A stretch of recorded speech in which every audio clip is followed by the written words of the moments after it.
नितिन बजाज जी। राधे राधे महाराज। राधे राधे महाराज जी। महाराज जी, जब सब कुछ भाग्य पर निर्भर है तो क्या हम जो नाम नहीं, जब सब स्टार्ट कुछ भाग्य पर निर्भर कैसे है?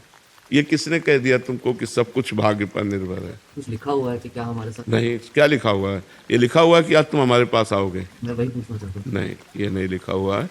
उसमें कुछ लिखा हुआ है। प्रारब्ध किसे कहते हैं पहले समझो। जिसे आप भाग्य कहते हो ना, उसे शास्त्रीय भाषा में दैव कहते हैं, प्रारब्ध कहते हैं, विधान कहते हैं, नियति कहते हैं। उसी को कहते हैं कि तुम्हारी जो नियति में है वो तुम्हें भोगना पड़ेगा। तो नियति, दैव, भाग्य, इन सबको प्रारब्ध कहते हैं। प्रारब्ध दो कर्मों से बनता है, शुभ और अशुभ। शुभ माने पुण्य कर्म और अशुभ माने पाप कर्म, और दोनों का फल है। शुभ का फल है सफलता, विजय, अनुकूलता, विविध सामग्री, भोग सामग्री, और अशुभ का फल है हार, असफलता, विपत्ति, दुख, रोग, संकट, नाना प्रकार का। ये दो चीजें केवल लिखी हुई है। अब आप आज नया कर्म दान कर रहे हो, पुण्य कर रहे हो, तीर्थयाटन कर रहे हो, भजन, ये आपके ऊपर है।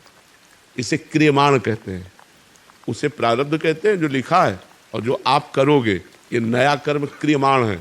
और जो आपके अनेक जन्मों का किया हुआ कर्म जमा है उसे संचित कर्म कहते हैं। तो संचित कर्म भगवान की शरण में होकर भजन करने से भस्म हो जाता है, और क्रियमाण भगवान को समर्पित हो जाता है, और प्रारब्ध को भोगना पड़ता है, भोग लेता है। वो तीनों कर्मों से मुक्त होकर भगवान को प्राप्त हो जाता है। इनका कहने का भाव है कि महाराज जी, जब मैंने नाम जब शुरू किया 15 दिन पहले, तो मेरे भाग्य में लिखा था कि मैं 15 दिन नहीं, ये नहीं लिखा था, ये नहीं लिखा था। 15 दिन पहले से आपने भजन शुरू किया, ये भगवान की कृपा और आपका प्रयास, ये आपका प्रयास है और भगवान की कृपा, दोनों सफल हुई तो भजन प्रारंभ हो गया। और उसी के प्रभाव से आप सत्संग में, वृंदावन धाम में, संत सभा में बैठे हैं। अब इसका प्रभाव आपको और आगे आध्यात्म में बढ़ाएगा। तो ये भाग्य में नहीं लिखा, ये नवीन कर्म है, ये आपका नवीन कर्म, नया कर्म है। भाग्य पुराना कर्म है जो फल देता है दुख और सुख।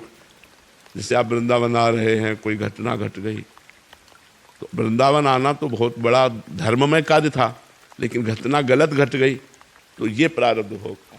या वृंदावन जा रहे थे और एक्सीडेंट हो गया, हाथ टूट गया और वृंदावन नहीं जा पाए, तो नया क्रियमाण तो आपका बहुत जोरदार था, लेकिन प्रारब्ध उससे जोर पड़ गया और आपको गिरा दिया। असफलता, पराजय, विपत्ति, रोग, दुख, संकट, ये सब आता है। तो नवीन कर्म बलवान हो जाए तो प्रारब्ध को रौंद दे। नवीन कर्म बलवान यही परोपकार, नाम जप, गंगा यमुना आदि पवित्र नदियों का अवगाहन, भगवान के धामों की यात्रा, ये सब महान कर्म है जो हमको सुख प्रदान करते हैं। समझ पाए आप? सरिता जी, राधे राधे महाराज जी, आपके चरणों में कोटि कोटि प्रणाम। महाराज जी, कामनाओं, इच्छाओं और लिप्साओं से कैसे मुक्ति प्राप्त करें? प्रयत्न करने पर भी नहीं जा रही। बिन संतोष न काम न साही, अछत काम सुख सपने नाही। जब तक संतोष नहीं आता तब तक ये कामनाएं सुरक्षित रहती हैं। जब तक कामनाएं सुरक्षित रहती हैं तब तक स्वप्न में भी सुख और शांति नहीं मिल सकती। तो संतोष कैसे आवे?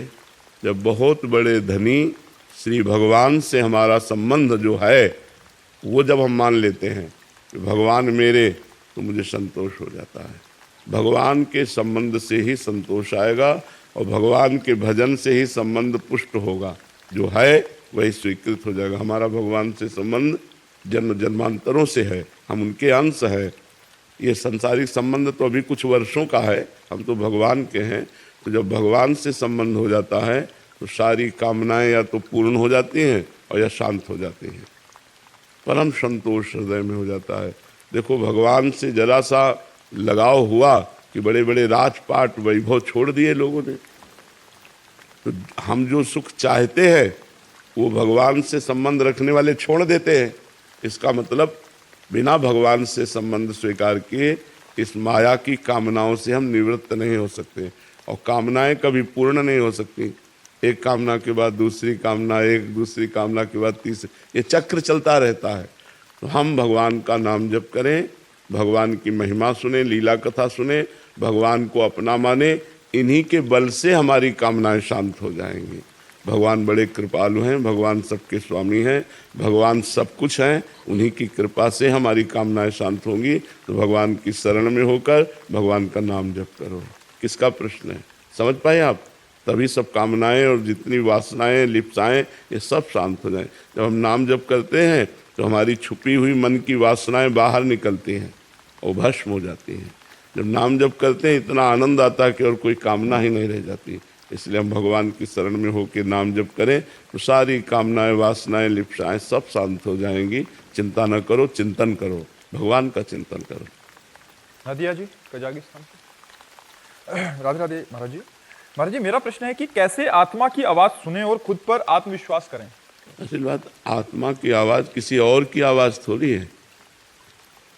आप आत्मा की आवाज़ सुने तो आत्मा और हो गई, आप और हो गए, ऐसी बात नहीं है। वो आपकी ही आवाज़ है, आप ही आत्मस्वरूप हैं। तो जब तक देह भाव रहता है तब तक मन की आवाज़ सुनी जाती है, अपनी आवाज़ नहीं। अपने हृदय से जो बात आती है, गलत है मत करो, तब धीरे से एक बार आती है, गलत है मत करो। बस हमको अनुसुनी जहाँ किए तो मन जोर पड़, करो करो, बड़ा सुख मिलेगा, आनंद मिलेगा, ऐसा वैसा प्रलोभन। तो हम मन की बात तब तक सुनते हैं जब तक देह भाव है, देह में अहंकार है, तब तक मन की बात सुनते हैं। और जब प्रभु में अहंकार समर्पित हो जाता है तो हम आत्मा की बात सुनते हैं। जो अंदर सद्गुरु रूप से आत्मस्वरूप आवाज़, उसी से तो महापुरुष बन जाते हैं। जो उसकी आज्ञा का पालन करते हैं वो महापुरुष बन जाते हैं, और जो मन की आज्ञा का पालन करते हैं वो जेल, नरक, दुनिया का सब प्रपंच मिलता है। जितनी जेल भरी है ये सब मनमानी करने से ही भरी है। कानून के विरुद्ध, धर्म के विरुद्ध जो मन की सलाह है उसी को हम मान लेते हैं। तो हम नाम जप करें, शास्त्रों का स्वाध्याय करें, संतों का संग करें और पवित्र आचरण करें तो हमारी बुद्धि पवित्र हो जाए। जब पवित्र बुद्धि हो जाएगी तो वो आत्मा की आवाज़ सुनेगी। अभी अपवित्र बुद्धि है तो केवल मन की बात सुनती है, आत्मा की आवाज़ सुनकर भी अनसुनी कर देती है। तो हमारी बुद्धि पवित्र होनी चाहिए। इसके लिए साधन करो, भजन करो, अपवित्र आचरणों का त्याग करो, गंदा भोजन त्याग करो, जिससे आपका बुद्धि पवित्र हो। और वो बुद्धि, पवित्र बुद्धि आत्मा की आवाज़ सुने, अर्थात गुरु, संत, शास्त्र, ये सब आत्मा की आवाज़ है।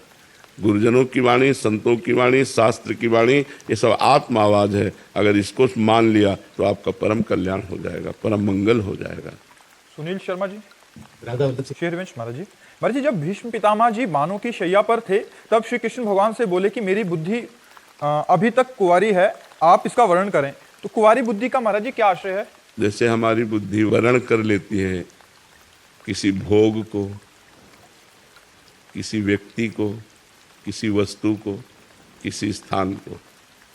भीष्म जी की बुद्धि ने न किसी भोग का वर्णन किया, न किसी वस्तु का वर्णन किया, न स्थान का। जैसे हस्तिनापुर के चक्रवर्ती सम्राट पद के अधिकारी भीष्म जी थे, स्वतंत्र, निर्विरोध, लेकिन अपने पिता की सुख की कामना को पूर्ण करने के लिए सत्यवती जी को ये वचन दे करके लाए कि मैं कभी सिंहासन पर बैठूंगा ही नहीं, और बैठूंगा ही नहीं, जो बैठेगा उसकी रक्षा भी करूंगा। तो बोले आप सिंहासन पर नहीं बैठोगे तो आपके पुत्र बैठ जाएंगे। निषाद राज बोला। तो भीष्म जी ने कहा मैं संकल्प लेता हूं आजीवन ब्रह्मचारी रहूंगा। तो न पद, न कोई भोग, न कोई वस्तु, न कोई स्थान।